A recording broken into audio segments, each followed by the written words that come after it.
Everything you were taught about money was designed by people who needed you to stay manageable, not poor enough to revolt, not rich enough to stop working, just comfortable enough to keep going. This video is about the 12 specific lies that keep that system running, and the people inside them. Here's the first thing that will sound wrong. Working harder is sometimes the least efficient path to wealth. Not because effort doesn't matter, it does, but because most people are working hard inside a structure that was never designed to make them wealthy. They are optimizing their performance inside a game whose rules guarantee they lose slowly, and that's not a motivational metaphor. That's a mechanical description of how most employment and financial education actually functions. We'll come back to that, but first let's establish something. Most people walking around today have a coherent, internally consistent set of beliefs about money. They believe in saving, they believe in working hard. They believe that debt is bad and that a good salary is the goal. These beliefs feel responsible, they feel mature. And almost all of them, when you examine the actual mechanics, are either incomplete, misleading, or quietly catastrophic over a 30-year timeline. These aren't fringe ideas. These are the lies sitting at the center of mainstream financial thinking, and the reason they survive is that they contain just enough truth to feel right. Lie number 1, your income determines your wealth. It doesn't. Income is a rate. Wealth is a stock. These are fundamentally different things. A person earning $200,000 a year and spending $195,000 is not wealthy. They are $5,000 away from financial crisis. Meanwhile, historically, many people with moderate incomes who systematically converted that income into assets have built genuine long-term security. Income is the input. What you do with it determines everything. High income without asset acquisition is just an expensive lifestyle with a salary attached to it. Lie number 2, saving money makes you financially secure. Saving money keeps you from going broke. That's different from security. Real security comes from owning things that generate value while you sleep. Cash in a savings account in most economic environments loses purchasing power over time because inflation moves faster than interest rates on standard accounts. This isn't cynical, it's arithmetic. Saving is a necessary behavior. But treating saving as a wealth-building strategy, as the primary mechanism, is like filling your gas tank and calling it a road trip. Lie number 3, debt is always dangerous. This one is worth slowing down for because the psychology around debt is where most financial damage actually happens. People with this belief avoid all debt, including the kind that purchases assets generating returns above the cost of borrowing. They reject leverage entirely. Meanwhile, every major corporation, every real estate developer, every private equity firm on earth uses debt as a tool to amplify returns. The question was never, is debt good or bad? The question is what the debt is purchasing and whether that asset produces more than the debt costs.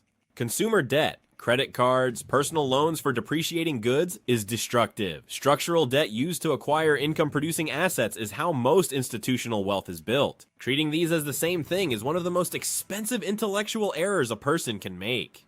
Here's where it gets more uncomfortable. Lie number 4, a high-paying job is financial freedom. A job, regardless of its salary, there is a single point of failure wrapped in a monthly schedule. The moment you stop performing, the income stops. There is no passive component, there is no leverage, there are no assets being built in your name. You are trading time for money in a direct linear exchange. And the ceiling of that exchange is defined by how many hours you can work and how much someone else decides your time is worth.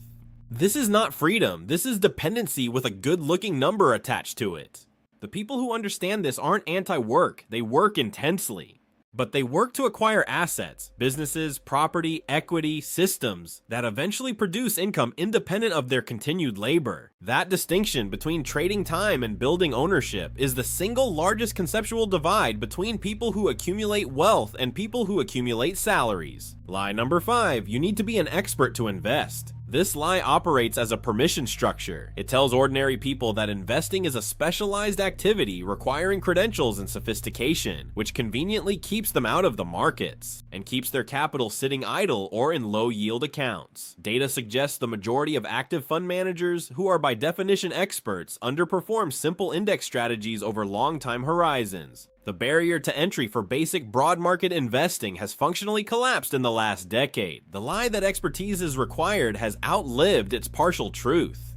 What's actually required is patience, consistency, and the willingness to not react emotionally to short-term volatility.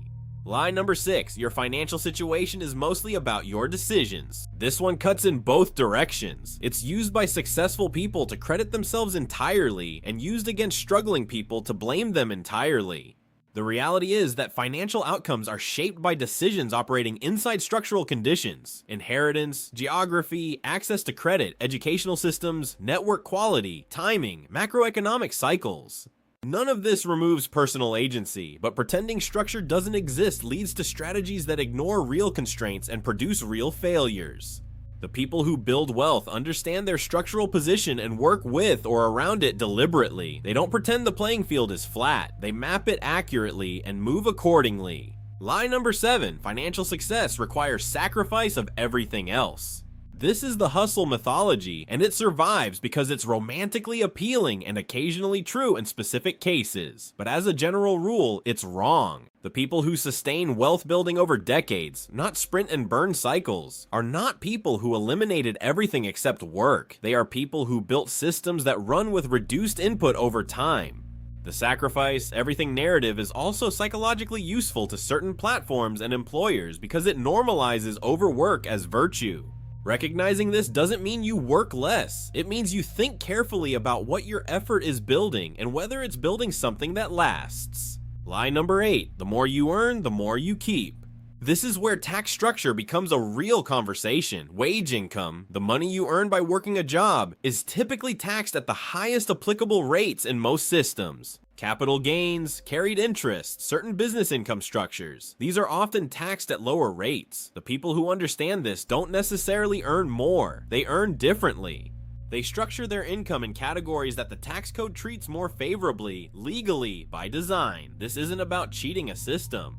It's about understanding that how income is categorized matters enormously to how much of it you retain. Most people with jobs never encounter this distinction. Most people who build significant wealth encounter it early. Lie number 9, real estate is always a great investment. Real estate can be an excellent vehicle for wealth building under specific conditions: cash flow, positive properties, appropriate leverage, favorable market fundamentals. But real estate purchased primarily as a lifestyle upgrade with a mortgage whose monthly cost exceeds potential rental income is not an investment. It's a consumption decision with a loan attached. The primary residence particularly is often miscategorized as a wealth-building asset when it's actually an illiquid liability that may or may not appreciate. This doesn't mean home ownership is wrong, it means understanding precisely what you're buying and why, rather than defaulting to real estate is smart as though location, timing, structure, and use case don't matter enormously. Lie number 10, wanting more money is greedy. This one is cultural, and it's worth examining directly. There exists in many societies a moral framework that treats financial ambition with suspicion. Wanting security is acceptable.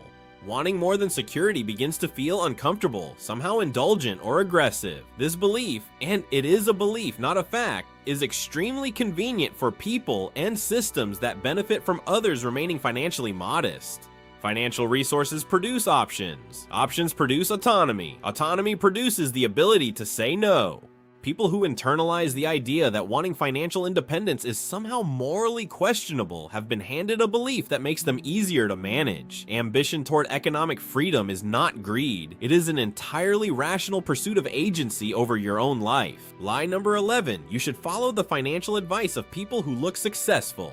Visible success and genuine financial health are not reliably correlated. Historically, many high-status displays, luxury cars, expansive homes, certain professional environments, are financed, leveraged, or maintained at the expense of underlying net worth. The person who appears most successful in your social circle may have the most sophisticated debt structure. This doesn't mean all visible success is fabricated. It means that learning financial strategy from people based on their surface presentation rather than their actual balance sheet and income structure is dangerous. The people with genuine, sustainable wealth are often far quieter about it than the people who are performing it. Lie number 12, it's too late to start. This is the one that does the most quiet damage, because it doesn't arrive as a lie, it arrives as a feeling, a creeping, uncomfortable sense that the window has closed, that the people who got it figured it out younger, that the gap is now too large to close. This feeling is real. The urgency it creates, though, is sometimes real and sometimes paralytic.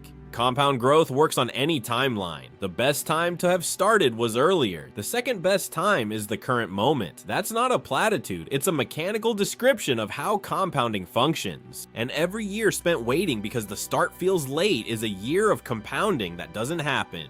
Here's where the loop closes. At the start of this video, the claim was that working harder is sometimes the least efficient path to wealth. Here's what that actually means now that you've sat with the framework. Most people work harder inside a structure that doesn't convert effort into ownership. They earn more, spend more, save a percentage, and repeat the cycle. The effort is real, the outcome, more income, no assets, same vulnerability, is also real. Working harder within that structure produces more of the same result. What changes the outcome is changing the structure, acquiring assets, building income streams with leverage, understanding how income is categorized, and making deliberate decisions rather than following default financial scripts. That's the actual mechanism, not motivation, mechanism. The two groups who leave this video diverge right here. One group finds this interesting, maybe even a little uncomfortable, and moves on. They carry these ideas loosely. Maybe they'll revisit them. Probably they won't. The lies will continue operating in the background because information without behavioral change is just entertainment. The second group does something different. They sit with the discomfort. They question one assumption they've held for years. They start asking the question that changes the trajectory. What am I building, and does it grow without me? If you are in that second group, not because you're particularly motivated right now, but because you genuinely want to think more clearly about money and how it actually works, this channel exists for that. Every video here is built on the same foundation: mechanisms over myths, structure over motivation, clarity over hype. Subscribing is not a favor to this channel. It is a decision about what kind of thinking you want more of in your feed. If this video added real value, if it shifted something, make the decision that keeps that thinking in front of you. That's it. No soft landing. You already know what to do.